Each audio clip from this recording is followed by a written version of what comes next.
we're filming a little video about the car you may have seen in the background of the Datsun. And a lot of you have asked for it, and we're here to talk about it. So I got this car a little bit after the Datsun. It took some years, I got a little bored, I was a little itchy. And I want something fast, I want something tunable, and I want something enjoyable, long story short. And I ended up picking this little bad boy up. You already know I got it from. So when I got this car, this was back in, when did I get this? I don't know, as if I got this like 5 years ago. I only got this last year. Came with stock Turbo S exterior, everything, stock wheels, stock PCCBs, stock bumper, stock side skirts, everything 100% stock in exterior. But the sweet part about it is I got a deal with market price Turbo S, but it came with a stage 4 by design stage 4. Sorry, I got it the other way around. We dynoed it today, came in at around off the Dynojet Eurocharge, very reputable shop. If you don't know about them, then you don't know nothing about European cars. But stage 4 by design came in at 711. Let's get that again. 711 horsepower, 669 torque. This was 94 octane mixed with a little bit of E89, E something. I'm not really sure of, but definitely not 100 octane. But I told him to run the tune at 100 octane. I was very positive about the results. I felt it. It's about experience. So, well, run it. I'll take the risk. Whatever. So, anyways, so what I personally did with the car, like I told you in the beginning, it came stock with a Turbo S, everything. I changed the bumper to a replica. I'm not even gonna lie about this. It's a replica GT3 bumper. That's why you might see the reflections differently, but it's the same shade, same paint, same everything. But one part is expelled, and I did not expel this yet, just because, I'm not even gonna lie to you. I don't know why I haven't done it yet, but one of my buddies scraped his front lip, and take a look at this. One of my buddies over here scraped the lip during a car wash. He won't admit it, but I know you fucking did it. I know you did it. And it's fine. He's owned up. He's kind of owned up to it. But I haven't expelled the front bumper yet, so that's why it doesn't reflect the same way as it does literally everything else part of the car. And it's fine. It's gonna get a crazy time attack, CFD, carbon fiber aero, all that crazy nonsense you've seen on YouTube.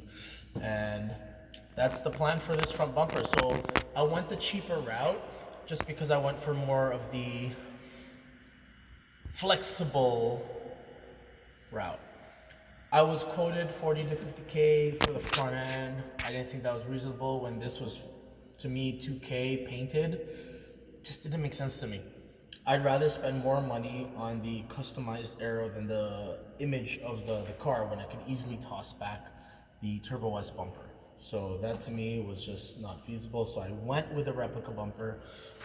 We're gonna move up to my wheels, which is kind of the feature of the car that gives it a bit more of an exotic feel.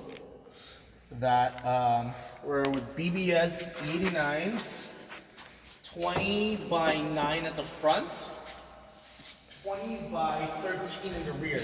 In the rear, these are fat motherfuckers. Like, I swear to God, you ain't never seen, you probably have, but I really doubt, but you may have. I really doubt though. You have seen 13s in the back. And so what you saw last time was I was on, what you saw in those background images, I was on P4Ss, but right now I'm on Cup 2s. So I gotta switch back to P4Ss because these Cup 2s are a lot thicker than the last set. So they're starting to rub a little bit, just a tad. Like, I'm not gonna go do some crazy shit on these just because, my other tires were they were showing belts. So I'm not gonna go wild. I'm not gonna go crazy. I'm just gonna do enough to go a little stanced. I know you've noticed I have quad exhaust on the car, and a good friend of mine, Eris at Steel City Auto Body in Toronto, West End, we'll show you what's going on. I don't want to say too much, but I'm going GT3 RS conversion with a lot of custom material that I I guarantee you've never seen something like this on a Turbo S. You've seen your GT2 RSs with wild exhaust. I am 1,000% sure you've never seen anything like what I'm about to pull off in the next coming weeks. Come a little. So that's the little introduction to the Porsche. I know some of you have private messaged us or even said in the comments that you wanted to know the story of the little car in the background, but really this is my spot. That's a little story. That Datsun over there has been in and out of shops for the last 4 years, and honestly, it's another project on its own that it's about to hit the stage 2 portion. Trust me, if this went everything on schedule, you would have seen this in every show you would have dreamed of. But at the moment, it's how it's sitting right now. Carbon pieces from multiple companies, carbon pieces, mismatched patterns. If you come here, take a look. It was obviously left outside by the shop, simply from the lightness of the hood to the darkness of the fender. I'm not gonna say who, but the company who made the fender made a better job than whoever made the hood. And I feel like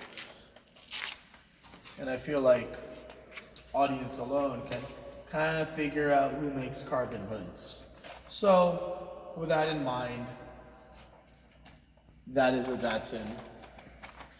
Soon enough, few weeks, you will see where it's going, what's about to happen to the car, and we'll keep you updated.